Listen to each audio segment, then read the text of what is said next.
আজি আমি লখিমপুৰৰ যেটো উচ্ছেদ আছিলে ধুবুৰীৰ যেটো উচ্ছেদ আছিলে আৰু গোৱালপাৰাৰ যে উচ্ছেদ আছিলে এই তিনিওটা বিষয়ক লৈ কিছুদিনৰ আগতে আমি অসমৰ মুখ্যমন্ত্ৰী ডাঙৰীয়াক সাক্ষাৎ কৰিছিলোঁ আৰু মুখ্যমন্ত্ৰী ডাঙৰীয়াই গোটেই বিষয়টো চিফ সেক্ৰেটাৰীৰ হাতলৈ লিখি দিছিলে।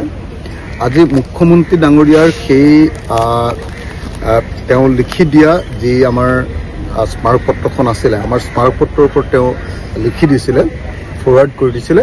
আজি সেই বিষয়টোক লৈ চিফ সেক্ৰেটাৰীৰ লগত আমাৰ ৰাইজৰ দল আৰু কৃষক মুক্তি ছাত্ৰ মুক্তি সংগ্ৰাম সমিতিৰ উদ্যোগত আজি ধুবুৰীৰ প্ৰতিনিধি গোৱালপাৰাৰ প্ৰতিনিধি আৰু লখিমপুৰৰ প্ৰতিনিধিৰ জৰিয়তে আজিৰ মুখ্য সচিব ডাঙৰীয়াক সাক্ষাৎ কৰা হ'ল। মুখ্য সচিব ডাঙৰীয়াক কেটেগৰিকেলি কোৱা হ'ল যে লখিমপুৰত যিখিনি আমাৰ খিলঞ্জীয়া ভূমিপুত্ৰক উচ্ছেদ কৰা হৈছে তেওঁলোকৰ যিমান মাটি উচ্ছেদ কৰা হৈছে তাৰ সমান পৰিমাণৰ মাটি অন্য ঠাইত দিব লাগে। আনহাতে খ্ৰীষ্টিয়ান 20 ঘৰকো তেনেকৈ ধৰণে কৰিছিলে আদিবাসী তেওঁলোককো ক্ষতিপূৰণ দিবলৈ কোৱা হৈছে।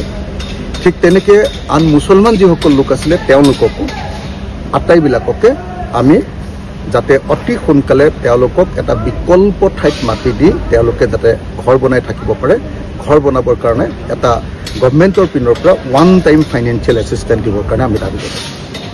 দ্বিতীয়তে গোৱালপাৰাৰ ক্ষেত্ৰত আমাৰ ইতিমধ্যে পাইকান নামৰ অঞ্চলটোত উচ্ছেদ কৰিছে য'ত এজন মানুহক গুলীয়াই হত্যা কৰা হৈছে আৰু আপোনাৰ এখন বিলত কি বুলি কয় হাছিলা বিলত উচ্ছেদ কৰা হৈছিলে।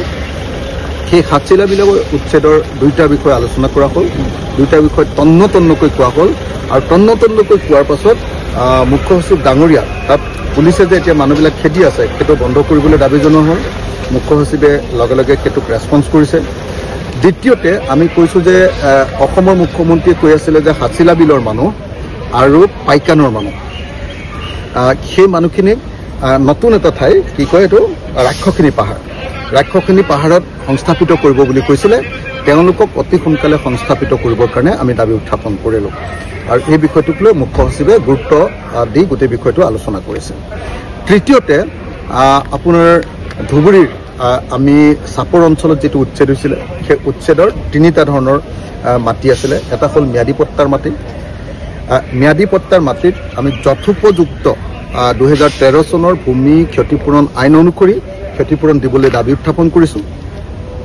এলটমেণ্ট যিবিলাকক দিয়া হৈছিলে সেই এলটমেণ্ট দিয়া পৰিয়ালবিলাকক প্ৰপাৰ ৰিহেবিলিটেশ্যন কৰিবৰ কাৰণে আমি দাবী উত্থাপন কৰিছোঁ আৰু বাকী যিমানখিনি মানুহ আছে গোটেইখিনি মানুহৰ কাৰণে মানে এনক্ৰোচাৰ্ছ এলটিজ এণ্ড ম্যাদী পট্টা হোল্ডাৰ গোটেইবিলাকৰ কাৰণে 500 বিঘাজৰ য'ত উচ্ছেদ হৈছে তাতেই 500 বিঘাজৰ এটা প্লট আমি বিচাৰিছোঁ য'ত 4000 বিঘা মানুহ উচ্ছেদ কৰিছে লাগে 3500 বিঘা।